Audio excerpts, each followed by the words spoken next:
Assalamualaikum warahmatullahi wabarakatuh. Selamat pagi teman-teman semua. Bagaimana kabarnya hari ini? Semoga selalu dalam keadaan sehat selalu ya. Baik, sebelumnya perkenalkan kami dari kelompok 3 yang beranggotakan Sofia Novanda, Adinda Salsabila, Mega Jelitawati, Fehlina Syehrilzah, dan Hayun Mutmainah. Kali ini kami akan membawakan presentasi tentang model kepribadian sehat menurut humanistik. Silahkan disimak ya teman-teman sekalian.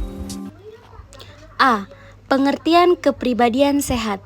Secara umum, kepribadian merupakan suatu sistem diri dalam diri individu sebagai wujud dari perorganisasian dalam dirinya, yang mana sistem tersebut bersifat dinamis mengikuti keadaan mental seseorang dan bersifat unik atau khas.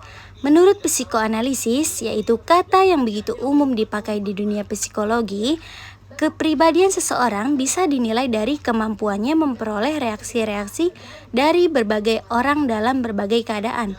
Sedangkan sehat merupakan anugerah dari Sang Maha Pencipta untuk makhluk hidup melakukan perbuatan mulia, sehingga sehat dapat dipandang indah untuk selalu disandang oleh individu yang sadar akan hal tersebut. Sehat merupakan bagian dari harta manusia yang tak ternilai harganya. Jadi, kepribadian sehat adalah orang yang dapat mengaktualisasikan dirinya dengan baik dan mampu berpikir rasional dan positif. Baik, sekarang kita lanjut ke bagian B, sejarah psikologi humanistik. Psikologi humanistik merupakan salah satu aliran dalam psikologi yang muncul pada tahun 1950-an dengan akar pemikiran dari kalangan eksistensialisme yang berkembang pada abad pertengahan. Pada akhir tahun 1950-an, para ahli psikologi seperti Abraham Maslow, Carl Rogers, dan Clark Moustak mendirikan sebuah asosiasi profesional yang berupaya mengkaji secara khusus tentang berbagai keunikan manusia, seperti tentang self atau diri, aktualisasi diri, kesehatan, harapan, cinta, kreativitas, hakikat, individualitas, dan sejenisnya. Kehadiran psikologi humanistik muncul sebagai reaksi atas aliran psikoanalisis dan behaviorisme, serta dipandang sebagai kekuatan ketiga dalam aliran psikologi. Psikoanalisis dianggap sebagai kekuatan pertama dalam psikologi yang awal mulanya datang dari psikoanalisa. Freud yang berusaha memahami tentang kedalaman psikis manusia yang dikombinasikan dengan kesadaran pikiran guna menghasilkan kepribadian yang sehat.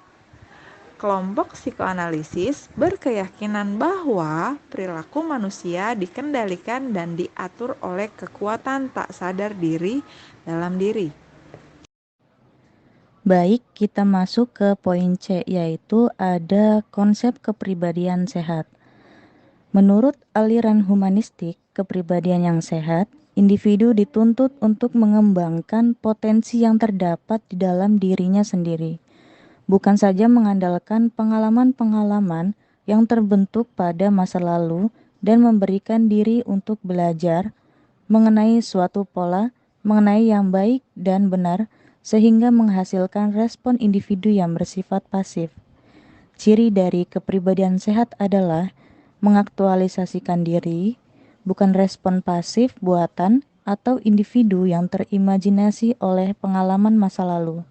Aktualisasi diri adalah mampu mengedepankan keunikan dalam pribadi setiap individu, karena setiap individu memiliki hati nurani dan kognisi untuk menimbang-nimbang segala sesuatu yang menjadi kebutuhannya.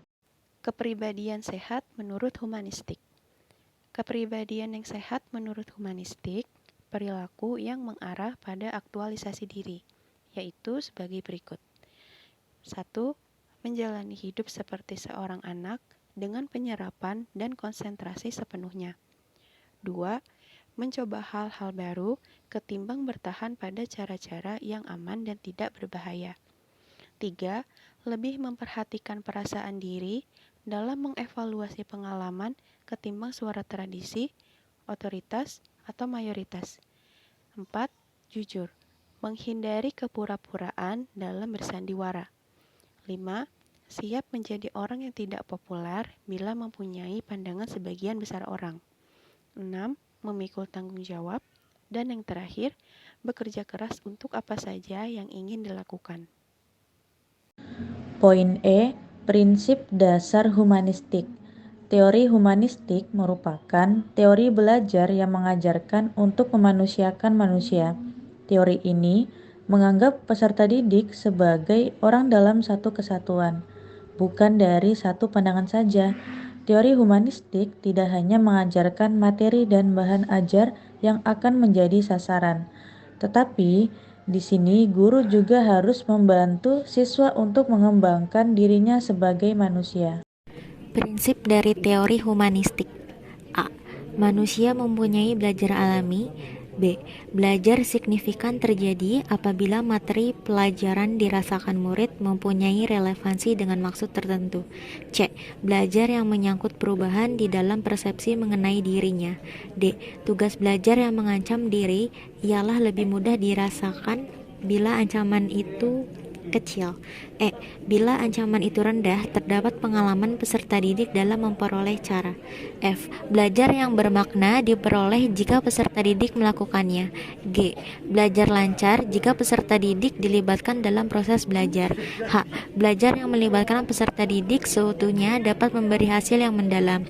I. Kepercayaan pada diri pada peserta didik ditumbuhkan dengan membiasakan untuk mawas diri. J. Belajar sosial adalah belajar mengenai proses belajar.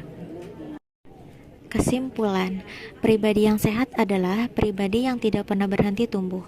Setiap hari manusia menjalani pengalaman-pengalaman baru dan akhirnya mereka berubah.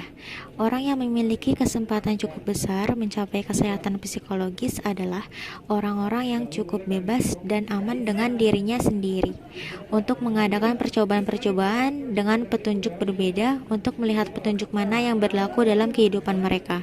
Menurut aliran humanistik, kepribadian yang sehat, individu dituntut untuk mengembangkan potensi yang terdapat di dalam dirinya sendiri, bukan saja mengandalkan pengalaman-pengalaman yang terbentuk pada masa lalu dan memberikan diri untuk belajar mengenai suatu pola mengenai yang baik dan benar, sehingga menghasilkan respon individu yang bersifat pasif. Sekian presentasi dari kelompok 3, kurang lebihnya mohon dimaafkan. Wabillahi taufiq wal hidayah. Wassalamualaikum warahmatullahi wabarakatuh. Selamat pagi teman-teman semua.